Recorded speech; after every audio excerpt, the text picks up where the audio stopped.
Hi, my name's Josh Mullen and welcome to episode 4 around the subject talent pathways. So today we'll be looking at the social factors around talent pathways. So social background has as much a factor in determining the chance of success as ability, aptitude and precocious talent, says English Sports Council 1998. So when identifying social factors in talent development, there are several areas to focus on. For example, the birthplace effect. So the birthplace effect, where an individual is born can have a massive impact on their talent development. Studies by Cope 2006 suggest that optical city size for athlete development between 50,000 and 100,000 people is good for talent development. So I want you to pause this video now and have a think of why this might be. Try to come up with at least 2 reasons and feel free to comment below. So after having to think about the 2 comments below, I came up with 2 reasons myself. So one area is that 50,000 to 100,000 people is a good size because there are enough numbers to run the clubs, as players from areas from less than 2,500 city size can be significantly disadvantaged because it's not worth running clubs due to the lack of people. So in contrast, there's not too many people, so if there was more than 100,000 people in one city, then there'll be maybe enough clubs, but you might not get enough help and support from coaches due to the fact that there's too many kids. So as well as the birthplace effect, there's education. So parents deciding whether their child attends what school the child attends could also have a huge impact on their talent development. So an article in the Guardian newspaper offers figures that show 7% of UK population attend private schools. 37% of British medal winners of the London 2012 Olympics attend in private schools. These figures suggest that athletes have a greater chance of becoming professional athletes if they attend a private school.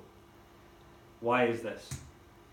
So I feel that this is because they get better facilities and more opportunities to be noticed, and scouts and other things for Olympics. And if it's an Olympic sport, they might be doing sailing. At a normal public school, they might not have the opportunity to do sailing, so you won't know if you're talented in that department. However, at a private school, you might get the opportunity to try out sailing. You might not be very good at it, but you get to try out other sports. You might not get the opportunity. Can you think of any other reasons than what I've suggested? Please comment below. So the relative age effect. Studies by Hancock, Alder and Cope in 2013 suggested that the relative age effect is more than just a physical advantage. The research suggested that there are also some powerful social influences at play. This shows that the relative age effect can also have a social impact as well as biologically, which I've explained in previous episodes.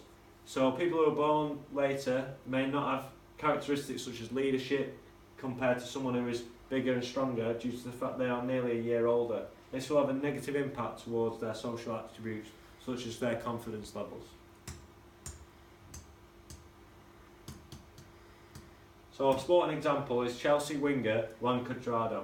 An example of a footballer who has been affected socially is the Chelsea winger. And as I've already mentioned, I've read The Guardian, and another article by The Guardian explains just how far the footballer has come since his childhood. Here is a quote by the report by Wordswick 2015. So Cuadrado's early life was shattered by the thunder of gunfire. Aged 4 years old, he was trembling under his bed as the bullets flew outside. When he crawled from his hiding spot, he found his mum, Marcella, drowned in tears, and his dad had passed away. This had a massive impact on his life, and no one would have blamed him for giving up his dream of becoming a professional footballer. However, Cuadrado was prepared to leave his family behind and move to a separate country that he'd never been before, and to better his career for both him and the rest of his family. And now he's reaping the rewards. I've named a footballer, but can you name and comment below any of maybe a different sport or another footballer related that has come up over socially factors in talent development?